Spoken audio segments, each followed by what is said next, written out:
اعوذ باللہ من الشیطان الرجیم بسم اللہ الرحمن الرحیم ولما جاء موسى لميقاتنا وكلمه ربه قال رب أرني أنظر إليك قال لن تراني ولكن انظر إلى الجبل فإن استقر مكانه فسوف تراني فلما تجلى ربه للجبل جعله دكا وخر موسى صعقا فلما أفاق قال سبحانك تبت إليك وأنا أول المؤمنين صدق اللہ العظیم۔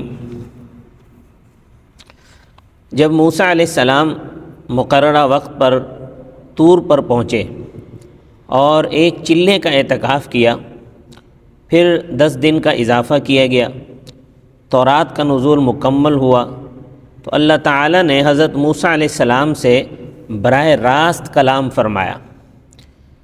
اب یہ دوسری مرتبہ ہم کلامی تھی۔ موسیٰ علیہ السلام کو بلا واسطہ کلام سننے سے بے پایاں لذت حاصل ہوئی۔ آپ نے کمال اشتیاق سے اللہ تعالیٰ سے دیدار کی درخواست کر دی کہ اے پروردگار، میرے اور اپنے درمیان سے حجاب اٹھا دیجئے تاکہ میں بے حجاب آپ کا جلوہ دیکھ سکوں۔ ادھر سے جواب ملا کہ آپ دیدار کا تحمل نہیں کر سکتے۔ دنیا میں موت سے پہلے کسی کو بھی دیدار خداوندی کا شرف حاصل ہونا ممتنع ہے، یعنی ناممکن ہے۔ عقلاً اگرچہ جائز ہے، ہو سکتا ہے، اسی وجہ سے حضرت موسیٰ علیہ السلام نے درخواست کر دی تھی۔ اگر عقلاً بھی ناممکن ہوتا تو حضرت موسیٰ علیہ السلام درخواست ہی نہ کرتے۔ تو اس کا مطلب یہ ہے کہ عقلاً ممکن تھا۔ اہل سنت والجماعت کا یہی مذہب ہے کہ دنیا میں اللہ تبارک و تعالیٰ کا دیدار عقلاً ممکن ہے مگر شرعاً ممتنع ہے۔ البتہ آخرت میں نصوص قطعیہ سے جمال خداوندی کا دیدار نصیب ہوگا۔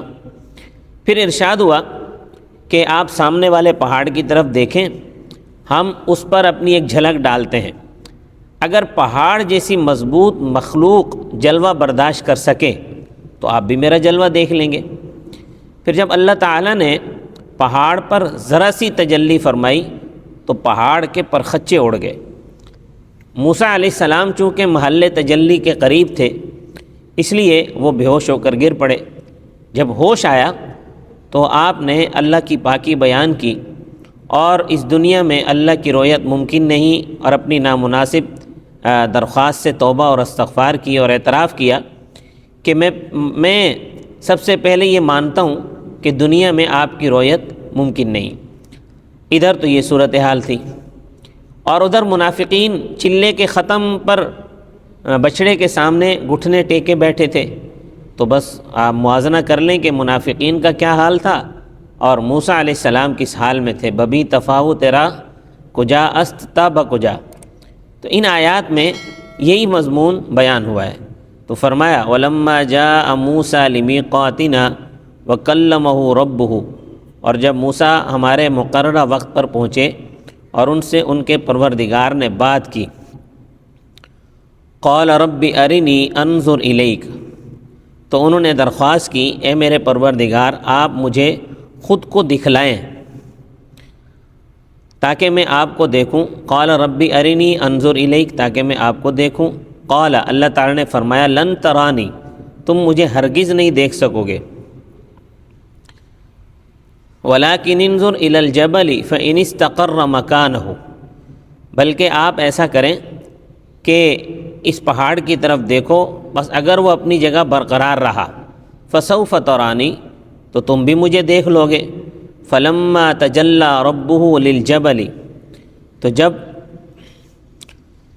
آپ کے پروردگار نے پہاڑ پر تجلی فرمائی، دَكًّا، تو اس کے پرخچے اڑ گئے۔ وَخَرَّ مُوسَىٰ صَعِقًا، اور موسیٰ علیہ السلام بے ہوش ہو کر گر پڑے۔